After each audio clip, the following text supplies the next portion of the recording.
Далеко-далеко, на Южном полюсе, там, где находится материк Антарктида, появился на свет маленький пингвиненок Вилли. У соседей пингвинов тоже вылупилась любознательная малышка, которую звали Полли. С самых первых дней жизни Вилли и Полли вместе играли, плавали и ловили рыбу. Они стали лучшими друзьями и не могли прожить друг без друга. Учились они и спасаться от своих врагов – чаек-помощников. Взрослые пингвины предупреждали маленьких пингвинят о том, что в одиночку им ходить опасно, особенно к морю. Один раз Полли сказала своему другу Вилли: «Пошли к морю, посидим на берегу, посмотрим, как рыба в воде плавает». «Пошли», – согласился ее друг. Так, два маленьких пингвиненка, одни, совсем без взрослых, отправились в свое первое путешествие к морю.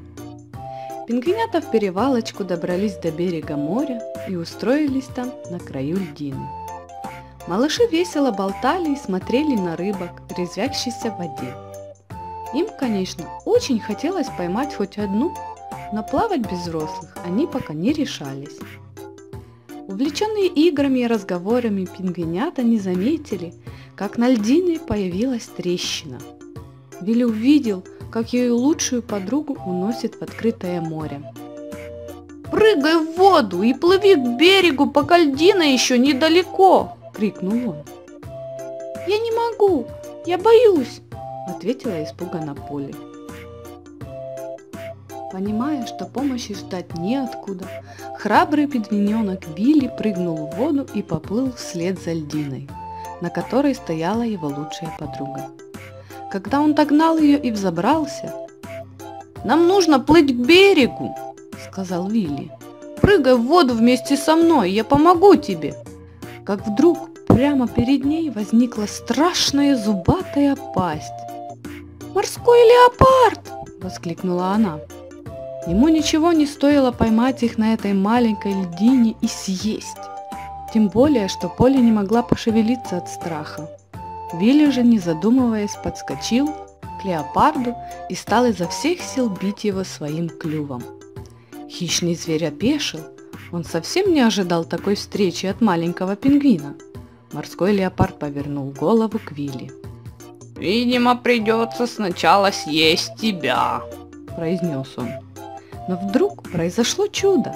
Мощная волна отбросила морского леопарда от льдины, и пингвинята увидели впереди огромного голубого кита. Из спины его бил высокий фонтан. «Кажется, я успел вовремя», – произнес кит. «Хорошо, что этот зверь не успел причинить вам вреда. Сбирайтесь ко мне на спину, храбрые малыши, я отвезу вас домой». Когда родители увидели Вилли и Полли живыми и невредимыми, они не знали, что делать. То ли ругать их, то ли обнимать. Вожак стаи произнес речь. «Вилли, ты настоящий герой. Ты спас свою подругу, мы все гордимся тобой. Теперь ты не просто маленький пингвиненок, а храбрый молодой пингвин. Надеюсь, что произошедшее послужит всем молодым пингвинам хорошим уроком. Никогда нельзя отдаляться от взрослых пингвинов в одиночку». Вилли был очень счастлив, что им с Полли удалось спастись. Полли же была горда за своего друга и благодарна ему за спасение.